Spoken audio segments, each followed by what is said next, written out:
I told you I hate this food. You are harassing me by making the stuff I don't like, aren't you? Your husband likes it though. Just cook something else, right now. I've had enough of how my mother-in-law yelled and screamed when she didn't like something. I'm not sure if I can take her sarcasm for the rest of my life. I was half resigned to the fact that I would have to endure my mother-in-law's bullying. But then, something happened that completely changed my life. My name is Ellen. My husband George and I have been married for 3 years now. We were living with my parents-in-laws at their house. My husband, who is often not home from work, is currently on a business trip. I used to feel uneasy not having him around, but now I am so busy that I don't miss him too much. My daily schedule is like this. I get up at the crack of dawn to cook a meal for my father-in-law, who wakes up quite early. While he's eating, I clean the house and do laundry. And when he finishes eating, I clean up the dishes right away. After finishing all the household chores, I finally push myself to get ready to take off to my part-time job. And as soon as I come home from work at 5, I make the meal. And after that, I clean the house, do laundry for the second time. And the day is finally over. Such a restless day is tiring enough. But there is one thing that makes my life even more tiring. That was my mother-in-law's bullying. Although my mother-in-law does not work and stays at home all the time, she does not do any housework. My husband once told me that he couldn't even remember what his mother's home-cooked meal tasted like. I guess she didn't do much housework since my husband was small. Even though she did nothing, my mother-in-law had an attitude. She was very picky about the food I cook and insists that the places I clean are dirty. I felt terrible that she would go to such lengths to make me feel bad about myself. My mother-in-law seems to have made it her hobby to bully me. Because she was such a person, she was well known in the neighborhood as a show-off. She would wear jewelry that didn't suit her fat fingers and stroll around the neighborhood. When they saw her, the neighbors would say she looked nice even though they didn't think so. The neighbors didn't want to upset my mother-in-law. All the reason for that was my father-in-law. My father-in-law was an executive at a well-known local company. He's retired now, but he's a well-liked figure, and he's still involved with people he knows from work. There are a lot of people who works for the same company as my father-in-law, so he is a big part of the community. That's why the neighbors were so concerned about my mother-in-law. My father-in-law was never bossy, but my mother-in-law was always bossy because of him. The neighbors didn't like it, but they never talked back. I felt like I had no one on my side when I saw how they handled things. No matter what my mother-in-law did to me, I had no one to talk to in the neighborhood. But my father-in-law was very concerned about me. After retiring, my father-in-law, who had always been very hardworking, became sick more often. Then, unfortunately, he was diagnosed with cancer. It was very advanced, so he was told that he needed to prepare himself. I am so grateful for my father-in-law, who is the complete opposite of my mother-in-law. I understand that is also because of him that we have been able to live without worrying about finances. To show my appreciation, I try to take care of my father-in-law as much as I could. I talk to him to keep him occupied and sometimes play cards with him. The most important thing I did was to prepare easy-to-eat meals for him so that he could get as much nutrition as possible. My father-in-law was happy that I cared, and he said many words of thanks to me. Thank you. I'm happy every day. No. I'm just doing what I can. I'm sorry for the burden my wife has put on you. She just doesn't do anything around the house. My father-in-law seems to be concerned about my mother-in-law's laziness. I guess my father-in-law's gentle nature makes it difficult for him to say anything about my mother-in-law's behavior. Still, it was enough for me that he knew my mother-in-law treated me badly. I'm sorry for leaving everything to you, Ellen, when my wife is the one who should be doing a better job. You don't have to force yourself to take care of me, you know? No, please don't say such a thing. I just want to repay you for everything you've done for me. Thank you. My father-in-law was holding my hand, and tears were welling up in the corners of his eyes. Then one day, things took a turn for the worse. My father-in-law's condition got worse, and he had to be hospitalized in an emergency. When he was taken to the hospital by ambulance, he was in a coma. The doctors told us that they didn't know how much time he had, and that my family had to be prepared. It was so sudden that my mind was in a state of panic. I couldn't stop crying when I saw my father-in-law in front of me, his face covered with pain. I thought my mother-in-law must have been very distressed under such circumstances, so I asked her how she was doing. However, she had a look on her face that I did not expect. I'm sure he'll never recover from this, but his inheritance is going to be enough. Her insane word made me very angry. Meanwhile, my father-in-law did not regain consciousness, but his breathing was stable. I visited him every day and talked to him a lot, even though he couldn't hear me. I hoped that if I talked to him like this, he would wake up one day and answer me. But he didn't seem to wake up. As for my mother-in-law, she never came to visit him. Why don't you go check on your husband once in a while? Don't you tell me what to do. I'm too busy every day. I can spend my time in a hospital. It's a waste of time. Whenever I tried to encourage her to come visit him, she just kept saying horrible things to me. She even had the audacity to say something like this. Hey, Ellen, you bring in clean clothes for him every day, don't you? You should pretend I did it, okay? Don't make the mistake of saying you did it. My mother-in-law was trying to make herself look good. He'll never wake up, and his inheritance is all mine. Don't talk nonsense to people, you got it? The only thing on my mother-in-law's mind was my father-in-law's inheritance. I was so angry at her selfishness that I decided to take action. Since my father-in-law was no longer in the house, my mother-in-law's bullying was worse than ever. Stop talking about visiting him and start cooking. It's too early for preparing dinner, and I'm going to the hospital now. I'll be home soon, then I'll cook. You really piss me off, Ellen. You know that? I've told you 100 times. That old man can do nothing but to leave me his money. He doesn't need any visit nor sympathy. My mother-in-law kept saying horrible things to my father-in-law. I wanted to say something back, but I managed to hold it back. After a while, I received a phone call from the hospital with the great news I had been waiting for. Is it true? Thank God! My father-in-law finally woke up from a coma.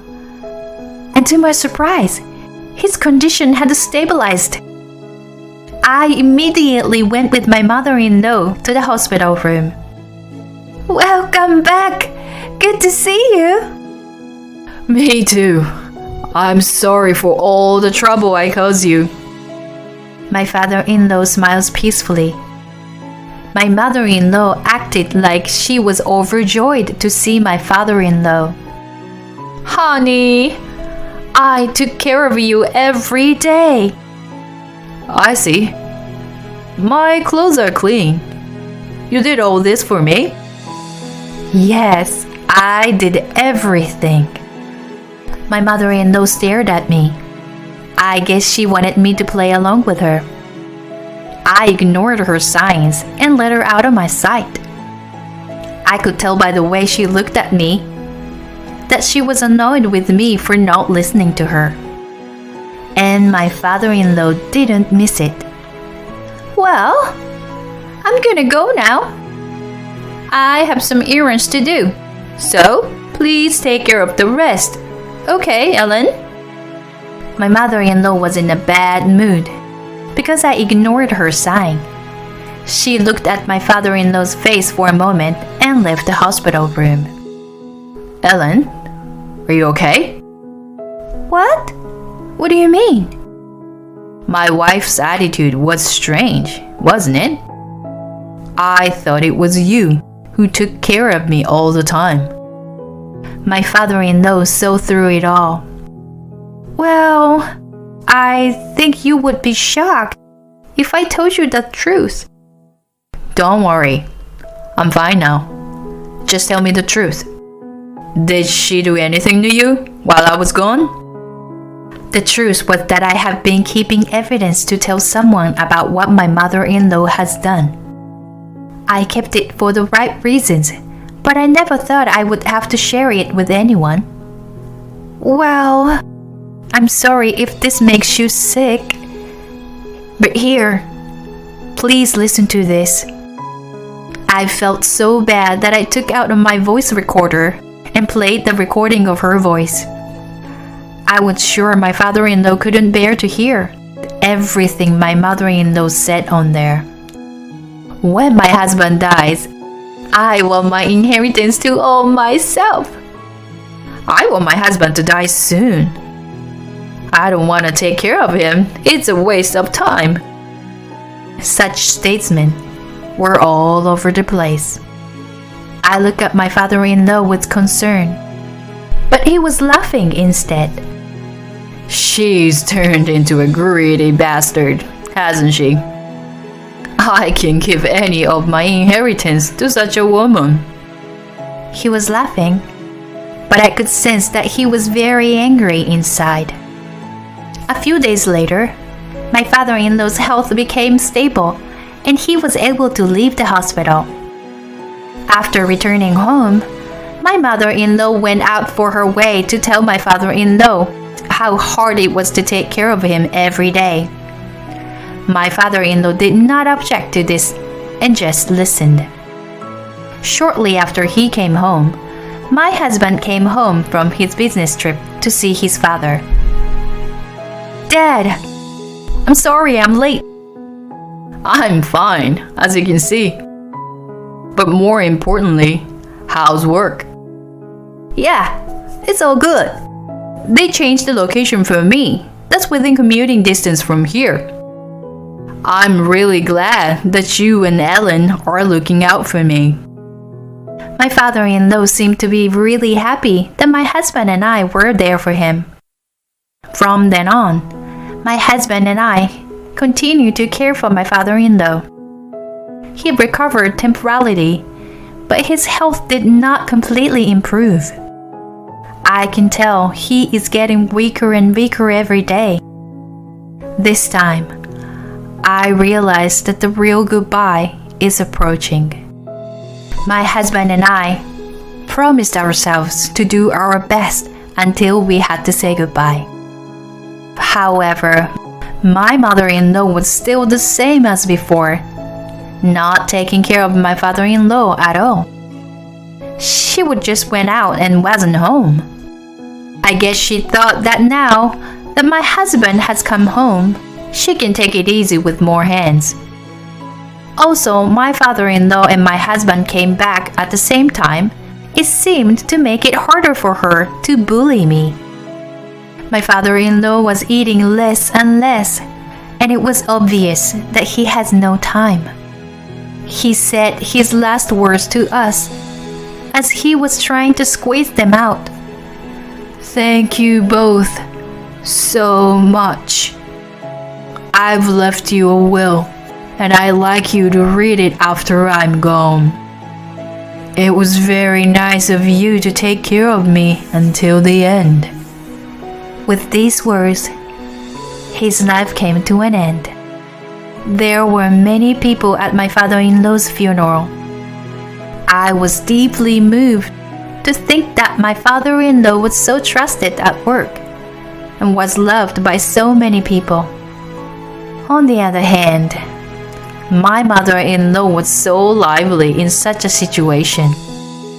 It was thanks to my father-in-law's personality that so many people were able to gather. My mother-in-law acted as if she was the one who brought all those people together. She even went around telling everyone that she was the one who took care of him until the very end. She didn't cry a single tear, and it was so disconcerting to see her at such a fake cry. You didn't care about your husband at all. I suppressed my desire to expose my mother-in-law's behavior to the attendees, but I didn't want to make a scene in front of my father-in-law's grave. The funeral went very well, and I was relieved that my father-in-law could go to heaven in peace. When we got home, my mother-in-law's attitude changed drastically. "Whoa, I'm so tired. Funerals are always depressing. Well, now I have my inheritance and I can look forward to the rest of my life." My mother-in-law seemed convinced that she had my father-in-law's inheritance. She was in a good mood, mumbling about what she wants. That's when my husband showed her the will. "Sorry to put you in a bad mood, but Dad left a will before he passed away. I haven't read it yet, but I think it says something about inheritance." "I don't need to look at the will. It's all mine." "Okay, but let's just come down and read it." When my husband carefully opened the will, my mother-in-law took the paper roughly and started to read it. What? What the hell is this?" When my mother-in-law saw the will, she turned pale, stood there with her mouth open. I took the will back from my stunned mother-in-law and read through the contents. It stated that I will inherit everything my father-in-law had. It also says that I'm the heir, but that he wanted the inheritance to be used by me and George as a couple. Ellen took care of Dad while I was away. This totally makes sense. That's how grateful he was to Ellen. But all of it? This is so wrong. She interrupted our conversation and started screaming. "It's not right that you, a stranger, should get the whole thing. She must have forged the will. You flirted with him, you dirty little bitch." "Hey Mom, stop." Finally, my husband started to get angry. "You've never taken care of Dad. I've heard stories from both Ellen and Dad. That's why he's so grateful to Ellen for helping him when he was in need." My mother-in-law became hysterical and started crying. Please, at least leave me the house." I did feel sorry for her to lose the house she has lived for a long time. To calm my sobbing mother-in-law, I decided to give her a small portion of my inheritance. "Then, you will have this house. I know you don't have any money, so I'll give you some. But please, don't live like you did before, I said as I looked my mother-in-law straight in the face. We are leaving this house, so please live on your own. Right after she knew she would get the house and some money, her mood changed all at once. Oh, thank God! I was afraid I'd lose the house too. If you're gonna live, now, get the hell out. And then she went right back to being a big jerk. I was so frustrated that I fell for my mother-in-law's fake cry. But if I leave this house, I will never have to live with my mother-in-law again. The joy of being away from my mother-in-law overweighed the frustration of giving away a small portion of my inheritance. A week later, we decided to move out and start looking for a place to live. For now, we're thinking about moving into an apartment and build a house soon. Thanks to the inheritance left to us by my father-in-law, we will be able to build a nice house. I'm also planning to build an altar for my father-in-law as a token of my appreciation. I was so excited to think that from now on, I will be able to live without the fear of my mother-in-law's eyes on me.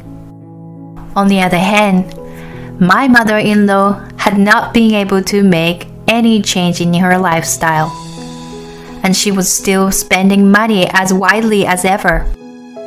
In addition, now we have left. Word had spread and the neighbors changed.